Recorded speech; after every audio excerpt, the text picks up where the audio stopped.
অধিকৃত পশ্চিম তীরের কাবাতিয়ায় দুদিন ধরে তীব্র সামরিক অভিযান চালাচ্ছে ইসরায়েলি বাহিনী।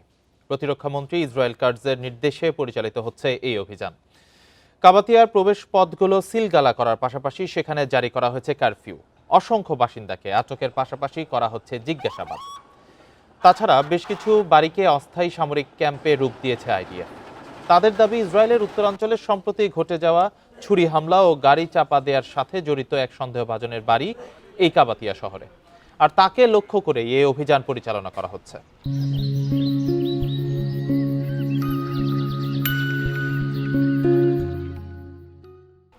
পরিসংখ্যান বলছে 2023 সালের অক্টোবর থেকে এখন পর্যন্ত প্রায় 21,000 ফিলিস্তিনিকে আটক করেছে ইসরায়েল, যাদের 1/3 সুনির্দিষ্ট অভিযোগ ছাড়াই বন্দী রয়েছেন।